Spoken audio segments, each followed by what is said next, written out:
Good morning, Steve Zonard here with Remax Experts, Zonard Associates. Happy Monday morning. Quick update in the market. Current inventory 19,743 units, so up about 200 since last week, so nothing dramatic there.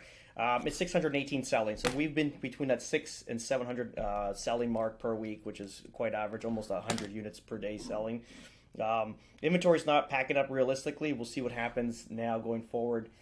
We know that we should start shrinking down a little bit of inventory going into the winter months or into like Christmas rather. Then we'll go from there. Yeah, that's what we're telling clients too. Ultimately, do we wait till the new year or do we wait or we go market now? I think ultimately, and again, this is going to be just based on the past. Forget about what the current market's doing. It's just what happens is inventory is going to come off the market going into Christmas, leaving less units available on the market. And then when January comes around, it's going to be an inventory dump. It just happens every time. It's like September when kids go back to school. You'll have like August, a very slow month, very low inventory. Then September, there's like a big dump of inventory. So we got to treat this very similar to past history. Let's just call it how we've been flowing through real estate for the last 13 years is how I've been kind of monitoring when to go to market, when to not.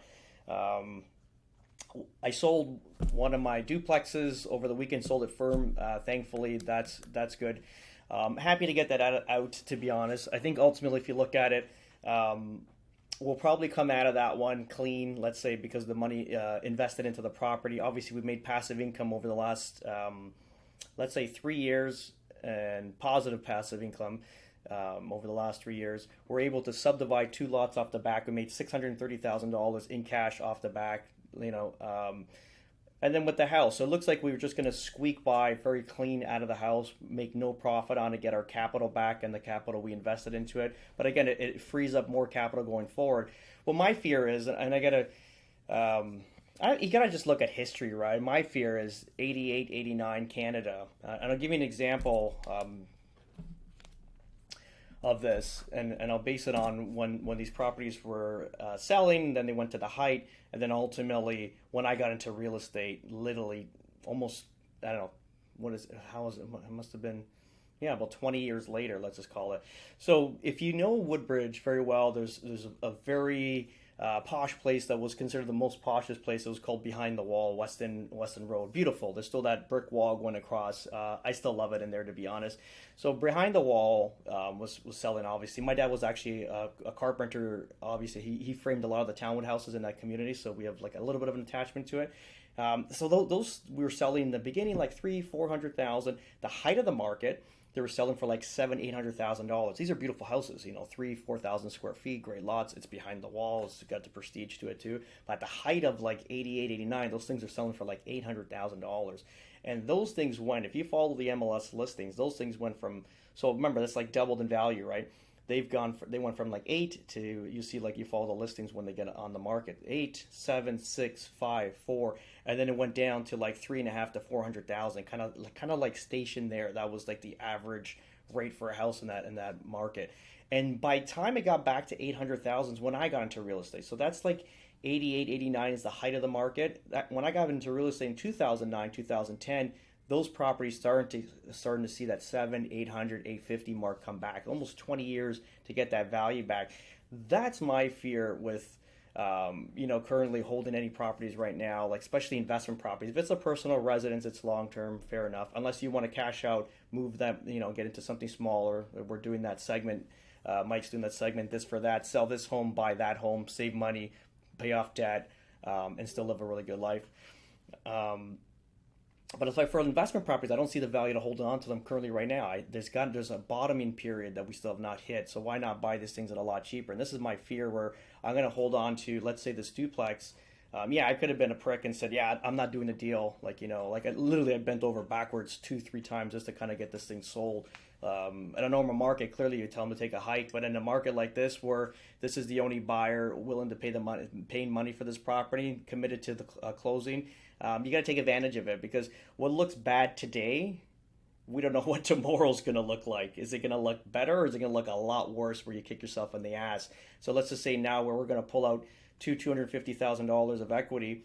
Next year, is it only 150? Is it 100? Is it 50? Is it zero equity at that point? And then now you're held into this property. It's like living in Europe now, where you got no appreciation. You got a rental property that potentially is passive income, which it is. It will be.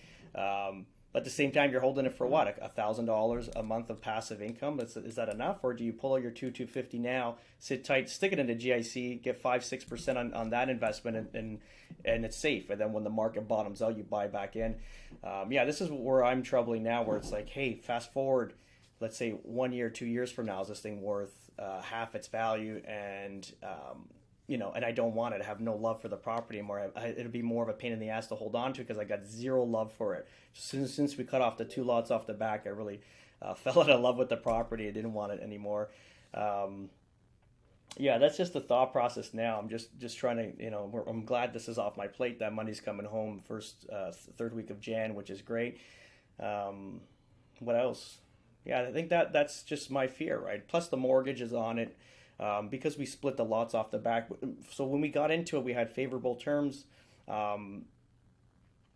Then we had to lock into a rate because we had a variable mortgage, which we had to keep it open. Why? Because we're cutting lots off the back, so we had to break the mortgage at one time. We didn't want penalties, so we're forced to a variable, which I hate variables.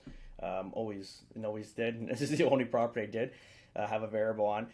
So then we ended up closing the mortgage. We locked it in at 5.6, something like that, or something like that, 5.6 or lower, something around there in the mid fives, which was okay because it's still cash positive property. It's considered commercial, so you're going to pay higher rates on it.